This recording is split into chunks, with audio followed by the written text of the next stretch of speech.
আসসালামু আলাইকুম। সবাইকে আমন্ত্রণ জানাচ্ছি আজকের সর্বশেষ আন্তর্জাতিক সংবাদে। শুরুতেই জানিয়ে দিব সংবাদ শিরোনাম, এরপর বিস্তারিত। ইরান যুক্তরাষ্ট্র ইস্যুতে ট্রাম্পের প্রথম পছন্দ কূটনীতি, তবে সামরিক বিকল্পের হুঁশিয়ারি যুক্তরাষ্ট্রের। কেয়ামতের আলামত, ধনী বিদেশিদের হারাম মদ কেনার অনুমতি দিয়েছে সৌদি আরব, যেভাবে সৌদি আরব ধ্বংসের দিকে যাচ্ছে।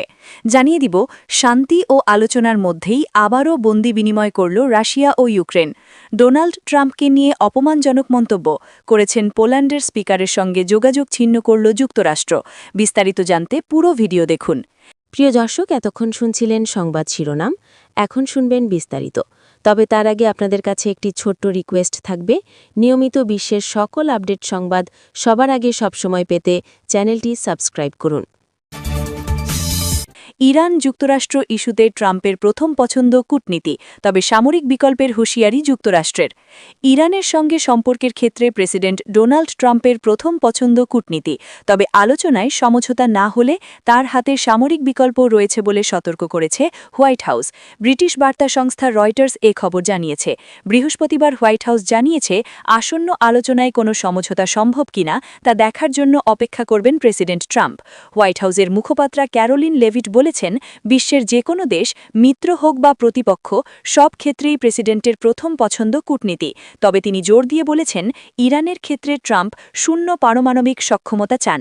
লেভিট আরও জানিয়েছেন, প্রেসিডেন্ট দেখতে চান আলোচনা থেকে কোনো চুক্তি বের হয় কিনা, কিন্তু একই সঙ্গে ইরানকে মনে রাখতে হবে যে কূটনীতির বাইরে যুক্তরাষ্ট্রের হাতে আরও বিকল্প রয়েছে।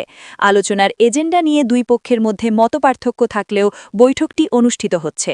যুক্তরাষ্ট্র চায় আলোচনায় ইরানের ক্ষেপণাস্ত্র কর্মসূচি, আঞ্চলিক প্রভাব এবং অন্যান্য বিষয় অন্তর্ভুক্ত হোক। তবে ইরান বলছে, আলোচনা শুধু তাদের পারমাণবিক কর্মসূচি নিয়েই সীমাবদ্ধ থাকতে হবে। এই মতবিরোধ আলোচনার ফলাফল নিয়ে অনিশ্চয়তা বাড়িয়েছে। এদিকে ইরানের পররাষ্ট্রমন্ত্রী আব্বাস আরাগচি ওমানের উদ্দেশ্যে রওনা হয়েছেন। তার মুখপাত্র জানিয়েছেন, তেহরান ন্যায্য, সম্মানজনক এবং পারস্পরিক গ্রহণযোগ্য সমাধানের লক্ষ্যে আলোচনায় অংশ নেবে। মাস্কাটে তার সঙ্গে ট্রাম্পের বিশেষ দূত স্টিভ উইটকফের বৈঠক হওয়ার কথা রয়েছে। উল্লেখ্য, শুক্রবার ওমানের রাজধানী মাস্কাটে দুই দেশের প্রতিনিধিদের মধ্যে বৈঠক অনুষ্ঠিত হওয়ার কথা রয়েছে। এদিকে মধ্যপ্রাচ্যে মার্কিন সেনা, যুদ্ধজাহাজ ও যুদ্ধবিমান মোতায়েন বাড়ানোয় অঞ্চল জুড়ে উদ্বেগ ও উত্তেজনা তৈরি হয়েছে। ট্রাম্প নিজেই এই সামরিক সমাবেশকে একটি বিশাল আর্মাডা বলে উল্লেখ করেছেন। সৌদি আরবে ৭৩ বছরের মদ নিষেধাজ্ঞা থাকলেও বর্তমানে সেই নিষেধাজ্ঞা শিথিল করা হয়েছে। ফলে ধনী অমুসলিম বিদেশি বাসিন্দারা মদ ক্রয় করতে পারছে। বিশেষ অনুমতি ও উচ্চ আয় দেখিয়ে অনিচ্ছুকভাবে এই নতুন নীতি বাস্তবায়ন করছে বলে দাবি সৌদি আরবের। ব্রিটিশ সংবাদ মাধ্যম বিবিসি এ খবর জানিয়েছে। আইন অনুযায়ী বিদেশি বাসিন্দাদের মদ কেনার জন্য প্রিমিয়াম রেসিডেন্সি পারমিট থাকা বাধ্যতামূলক। বার্ষিক খরচ ১ লাখ সৌদি রিয়াল অথবা মাসিক আয় ৫০,০০০ সৌদি রিয়াল দেখাতে হবে। দোকানে প্রবেশের আগে সুরক্ষারক্ষীরা বাসিন্দাদের পরিচয়পত্র যাচাই করবে। ২০২৪ সালের জানুয়ারিতে সবাইকে চমকে দিয়ে সৌদি সরকার ঘোষণা দেয় যে রাজধানী রিয়াদের কূটনৈতিক এলাকায় বিদেশি ধোপিক্লাবদের জন্য মদের দোকান খোলা হয়েছে। তখন বলা হয়েছিল, এটি শুধুমাত্র কূটনৈতিকদের সুবিধার জন্য। তবে ২০২৫ সালের শেষের দিকে নতুন নিয়মে ধনী অমুসলিম বিদেশি বাসিন্দারাও বিয়ার, ওয়াইন ও স্পিরিটস কিনতে পারছেন। সাধারণ পর্যটকরা এখনও দোকানে প্রবেশ করতে পারেন না, তবে ভবিষ্যতে তাদের জন্য ব্যবস্থা হতে পারে। উল্লেখ্য, ১৯৫২ সালে সৌদিতে মদ সম্পূর্ণভাবে নিষিদ্ধ করা হয়, কিন্তু সম্প্রতি ক্রাউন প্রিন্স মোহাম্মদ বিন সালমানের নেতৃত্বে দেশটি সামাজিক ও অর্থনৈতিক সংস্কারের মাধ্যমে নানা পদক্ষেপ নিয়েছে। এর মধ্যে সিনেমা হল চালু করা, বড় সঙ্গীত উৎসব আয়োজন করা, মহিলাদের গাড়ি চালানোর অনুমতি দেওয়া এবং ধর্মীয় পুলিশের ক্ষমতা হ্রাস করা অন্তর্ভুক্ত।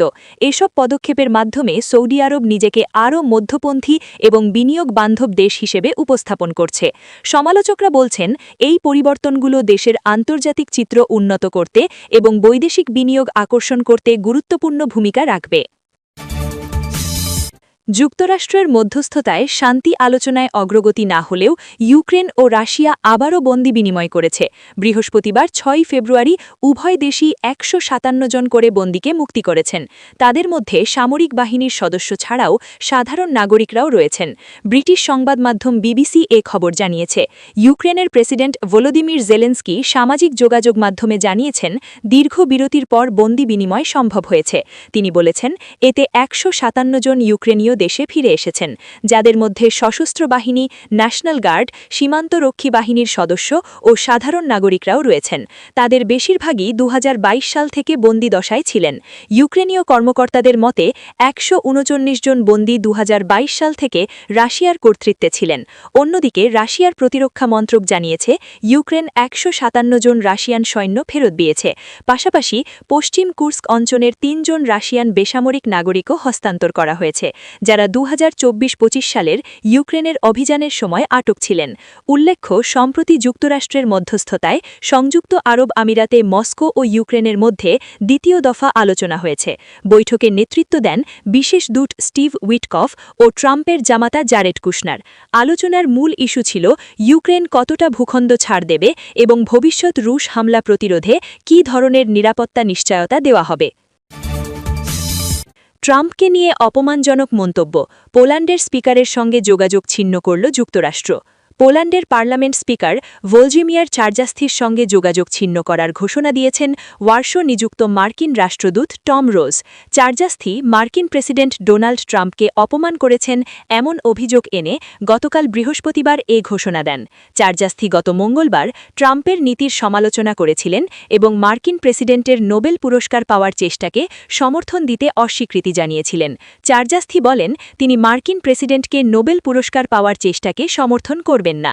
চার্জাস্থির সংবাদকর্মীদের বলেন, আমার মতে প্রেসিডেন্ট ট্রাম্প বল প্রয়োগের রাজনীতি প্রতিনিধিত্ব করছেন এবং লাভ ক্ষতিভিত্তিক হিসেবের নীতি বাস্তবায়ন করছেন।